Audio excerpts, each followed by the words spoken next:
Okay, so we are back and we're talking about Married at First Sight again. And some of these couples, all of the stuff going on behind the scenes, or if it's fights that they can't break free from, and some of them are beginning to have doubts about their future. We have to talk about these four remaining pairs. Hey, you guys, welcome back to Romance Review TV with Lady T. Got another recap for you guys. Married at First Sight, Season 15, Episode number 15, Are You My Person? So, without any other further ado, let's talk about this drama. Okay, so we're going to talk about Lindy and Miguel first. So we're picking up off where we left last episode, where Miguel and Lindy is venting to the other cast members after playing that whole game of dodgeball. They're talking about all their concerns about one another, hoping for their marriage to move forward. Then they had separate conversations where they both agreed that a compromise needed to be made, but who's the one that's going to make the compromise? And then, they pack up, leave the retreat. And then we saw, with this whole discord between Lindy and Miguel talking about being more confident with their own relationship and weekend together. So when they got home with Lindy and Miguel, they continue with their rough patch throughout this entire episode, which it did seem to get better when they got home as they started cuddling on the couch. She tells him that problems aren't unsolvable, and he's happy to hear that.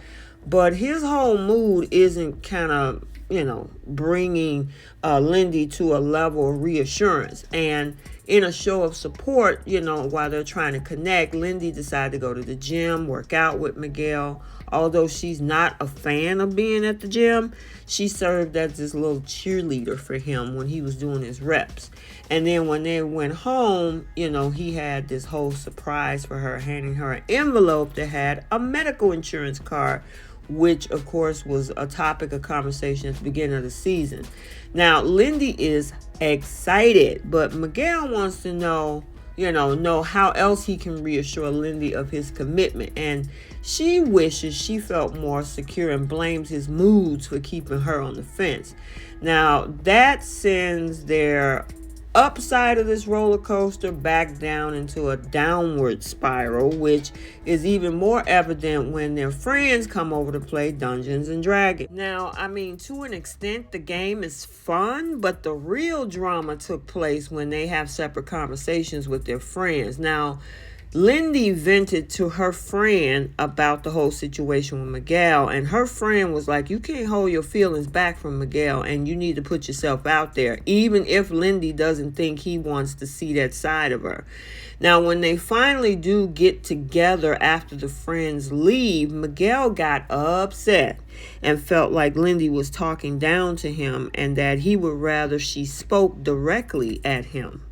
Now, the episode kind of concluded with the two of them at a stalemate or an impasse. So the question is, can they even overcome these issues that they have on their journey? And it's only a week or so left, so only time is going to tell. So let's talk about Mitch and Kristen. So while Mitch goes out for a work conference, that doesn't stop the two of them from connecting through video chat.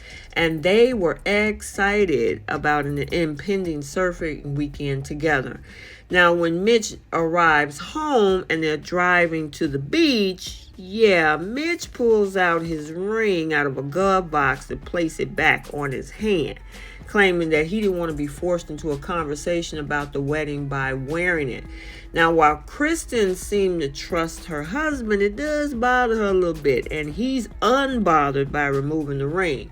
Now, when they do hit the beach, Kristen's bad feelings kind of went away as she watched Mitch surf with their dog Luna and discuss the progress that they've made in their relationship.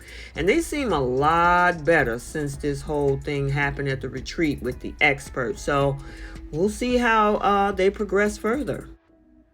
Next up is Stacia and Nate. So, Stacia brings Nate to her house that they plan to move in after decision day, and she made it clear what her expectations is, especially about cleanliness. Now, Nate asked about how she feels about kids coming in there being messy, especially after they decide to have them. Now, Stacia claims she's going to teach them not to be, but they can't seem to agree because you kids are going to end up doing what they do. I know, I've been there.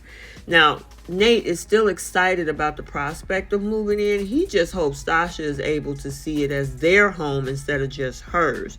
And her concerns are proven when they make a trip to the hardware store and they talk about cabinet handles, knobs, and they have different ideas and different tastes. And Stacia let it slip a few times that she wants to like what's in her house and not theirs. And that's why it's good for couples, to get a house together versus moving in one or the other's place. I mean, unless it's financially feasible and you're okay with trying to mentally mesh the two together.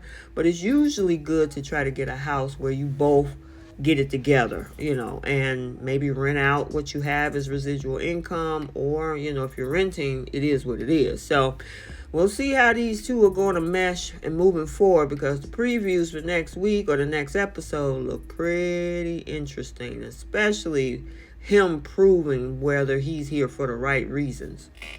And finally, let's talk about Justin and Alexis and the sacrifice Justin made for Alexis. So much of the episode kind of revolved around Justin letting his dog go, Maya. Oh, and that was so sad.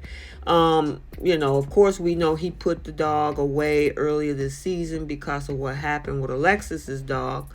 So then he went to go pick Maya up. He returned home to meet his friend Chris, who agreed to go ahead and take the dog for, himself. Thankfully, Justin, he knows Maya loves Chris. So it's an easy transition, but it didn't make it any easier to say goodbye to his dog. Now, Alexis come home to support Justin in saying goodbye, which, okay, that's cool. But when they finally left home, he mentioned hoping that Alexis knows the sacrifice that he just made. Now, likewise, Alexis wants Justin to know that I don't want you to keep throwing up in my face and holding it against me. And even if he did it for her, don't keep doing that to her. Now, when they meet up with Nate and Stacia for a workout, Justin tells Nate about the concerns over Alexis not being fully committed.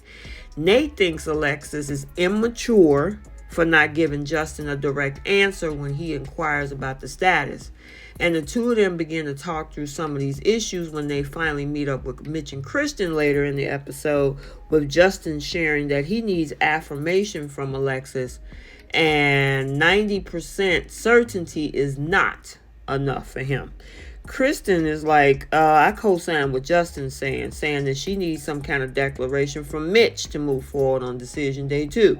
But she knows he isn't, going to want to say anything unless he means it. And it's interesting because both Kristen and Justin are both Virgos.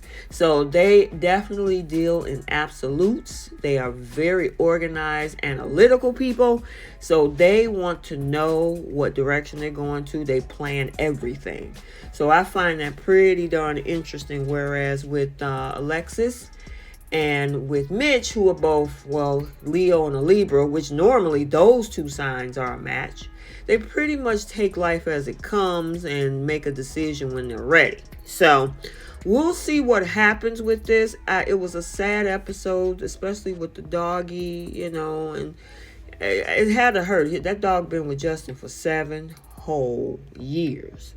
And he said, my marriage is more important. It's a priority. And if that means keeping my wife safe and her feelings and her dog, he did that. And he's like, just give me something to chew on to let me know that you in this. So we'll have to see what happened. Will all of these folks get what they need to say yes on decision day, or no, let's get a divorce? So we'll have to stay tuned to find out. Okay, so let's get the conversation started down in the comment section. What do you think about Lindy and Miguel? Are they going on a downward spiral that they can't come back from? What do you think about Nate and Stacia? Is this going to be a push and pull issue when it comes to moving in to her house? And then this whole thing with Justin and Alexis. Do you think that Justin should have gave up his dog for Alexis without knowing fully whether she's going to say yes on decision day? So I hope you enjoyed this video. Like, comment, and subscribe, and we will see you in the next one. Bye.